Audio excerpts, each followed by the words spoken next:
Hi, everyone. I'm Alicia Heislip. I'm the Senior Director of Public Policy here at the Association for Career and Technical Education. And I'm pleased to be able to share with you just a little bit about Perkins 5 today and the equity provisions it contains as you move through your IAED mentorship program. As part of the mentorship, you'll be preparing a 2 to 3 page reflection on the important aspects of Perkins related to equity and diversity and access and inclusion, and how you are implementing those provisions at your school or institution or in your state. So hopefully this will provide you with just a brief overview of the types of things that are included in the legislation that you might want to drill down and focus on. I think at this point, almost everyone involved in CTE knows we are working on a new piece of legislation. If you think back, it was signed into law on July 31st of 2018. This past school year, the 2019-20 school year, was what we considered a transition year as states worked to move from the old Perkins Law, Perkins 4, to the new Perkins Law, Perkins 5. That ended up being very fortuitous because many schools had to close in the spring, missed end of the year data collection and things like that. And so hopefully everyone will have a fresh start and a little more preparation as we go into the next school year, which is when full Perkins state plans go into effect in most places on July 1, with just a couple of exceptions in states that had an extension due to the impacts of COVID-19. Perkins 5 had a number of overarching themes. Program quality, making data-driven decisions, aligning systems across secondary and post-secondary and workforce development, providing more career guidance and advisement to students, and perhaps most importantly, equity. This was a huge topic as members of Congress discussed the reauthorization and as they developed the new language. We wanted to make sure that each and every student, no matter where they lived or what their background was or their personal characteristics, had access to high quality CTE programs. And there are a number of ways that Congress has worked within the law to do that. When you look at the equity provisions in the law, there are topics and items embedded in the accountability system, embedded in the comprehensive local needs assessment. There are some new special population categories. There's new and expanded state leadership set-asides, and many expanded stakeholders. And I'm going to go into detail on a couple of these things on the next few slides, but just wanted to mention a few things here as well. When we think about the accountability system in Perkins, it's built around a set of core indicators of performance, but all of the data has to be disaggregated by student groups as outlined in the definition of special populations, which I'll share in just a minute, as well as by students' gender and their racial or ethnic background. And so that creates a whole host of data that states and locals are then expected to drill down and examine in disaggregated form and identify any equity gaps that exist between groups of students and work to address those outcomes. There are specific requirements if there are gaps for states and locals to make plans to address gaps in performance between different groups of students. Comprehensive needs assessment I'm also going to talk about on one of the next slides, but when we drop down here to the new and expanded state leadership set-asides, there's really two new places here. One is a special set-aside. It's not a huge amount of money, but a requirement that states spend at least some amount of money recruiting special population students to CTE.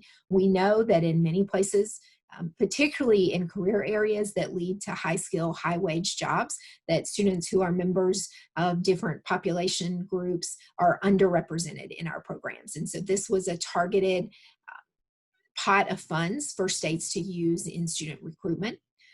There is also an expanded ability for states to allocate resources to students in state institutions, and that covers students in correctional facilities, juvenile justice facilities, as well as any standalone schools for students with disabilities.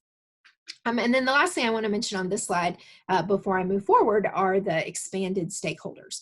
There are a number of new groups of stakeholders that are required to be consulted at both the state and the local level to ensure that more voices are part of this conversation and that there's a diversity of voices included in plans for Perkins 5. When we think about the definition of special populations, this is really the foundation of almost all of the equity provisions in the law because it's the basis on what services are provided, it's the basis on which the data disaggregation occurs. And so it's really important to think about these groups of students as well as students of different races and different genders. Many of the categories of special populations are the same as under Perkins 4. Individuals with disabilities, individuals from economically disadvantaged families, individuals preparing for non-traditional fields, single parents, English learners, and out-of-workforce individuals. Some of this language has been tweaked. For example, English learners is the new term used in federal legislation for students for whom English is not their first language. And you might notice that this term out of workforce individuals replaces displaced homemakers, and this is a broader term. There are, however, 3 new groups of students called out where data will have to be disaggregated individually for these groups of students. The first is homeless individuals, as they're defined in the McKinney-Vento Homeless Assistance Act. So in some states, this will become just a secondary measure because McKinney-Vento is relevant to secondary education students. The next group, it was actually folded into one of the other categories under Perkins 4. So was mentioned, but wasn't its own data disaggregation group. And this time it is, and that's youth who are in or have aged out of the foster care system. And then the last group, and this was a group that was singled out in the reauthorization of ESSA as well. And so states have had some experience in starting to collect this information on military connected youth, essentially youth with a parent in the active duty military. This is not to be confused with individuals who are veterans themselves, which might also be a group you wanted to provide services to. But this population group where data will be disaggregated for is specifically referring to those students that may have to move often or may slip through the cracks for some educational services because of the way their parents are deployed or where they're stationed, things like that. So it's to allow some additional supports and services to those students. And then the last thing I wanted to dive into was the comprehensive local needs assessment, because besides the definition of special populations, I think it's the most important thing in the legislation from an equity standpoint. The needs assessment really forms the foundation of Perkins 5 for local recipients. It connects the needs in their community and the data on student performance with how they spend their money, and then the accountability information that's collected and the improvement plans that have to be written. So really ties all of the pieces of the legislation together. The needs assessment had to be completed at the beginning of the law. So in many places that occurred in the spring of 2020, maybe into the summer if COVID impacted the ability of locals or states to facilitate that completion. And then will have to be updated at least once every 2 years, with some states requiring updating more often the needs assessment. As I mentioned, consultation with stakeholders earlier, the needs assessment really does have to be done with a wide group of audiences, including representation from those special population groups that I reviewed on the last slide. And it includes 6 key areas, 2 of them directly related to inclusion, access, equity, and diversity.